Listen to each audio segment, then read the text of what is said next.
Rhiannon, welcome to the Speedway show. Thank you for interviewing me. Yeah, our pleasure. So, Rhiannon Burleigh, the Burleigh name's synonymous with Speedway. Can you tell us a little bit about where the Burleigh family history in Speedway started? Yes, started many years ago up in Nullawarre. I believe they started out at Lang Speedway racing, back 60 years ago.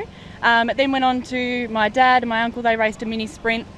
They just did it locally and, for a bit of fun. And then I came along and we came here Boxing Day actually, and they had the junior sedans as a support class. And at the time we lived up on a farm and we had the paddock bomb, which was a little Toyota Corolla. And Dad came home and said, let's put a roll cage in it and see how you go. 10-year-old little girl just went, okay, no worries. And then the next year we were racing. So that's where we started. And then when I turned 16, I didn't really get much of a step up or anything. It was kind of, here you go, there's that, and off we went. Here we are, 6 years later, sixth season in a sprint car. So, your childhood, where did you grow up? So northern suburbs of Melbourne. We did move out onto a farm in Darraweek, Gwym, which is just in between Romsey and Sunbury there. So we had 100 acres, and that's where I learnt to drive. So at the age of 8, I learnt to drive a manual, and that was the Toyota Corolla. But then when Mum and Dad separated, we moved back to the northern suburbs. So now we're in Greensborough. Okay. Schooled at? Yep, school. I went to Gisborne Secondary until year 10. I then left and did a Diploma of Beauty, which I worked in for 5 years. And now I work for the Department of Justice, working for the government. Fabulous. So racing a sprint car, what was the catalyst to get you into sprint car racing? As I said before, it kind of just fell into my hands. It was when you turn 16, it's kind of, do you stop or do you move up? And I was just lucky enough that, Dad was willing to put me into a sprint car, and that's how we started.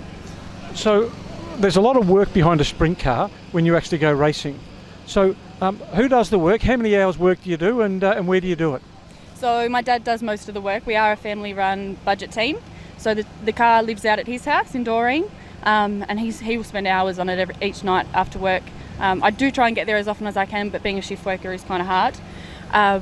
So I would say at least, 10, 15 hours a week minimum, just preparing the car each week. All right. So obviously at the moment, racing sprint cars in Victoria, what's your Speedway ambition? I think I have the ambition that most of the drivers here tonight will have, and that's to eventually race in the US. I've been over a couple of times to the Knoxville Nationals, and that's the dream.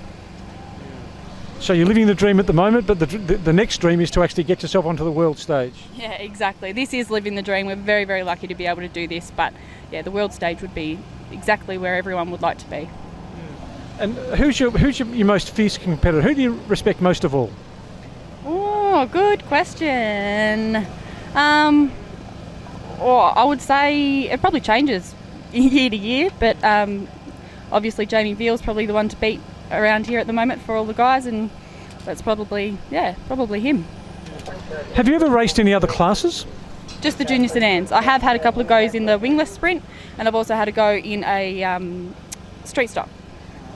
Well, thank you for your time. Every success tonight, and thanks for every success trying to get onto the world stage. Rhiannon Burleigh, thank you very much. Thank you very much.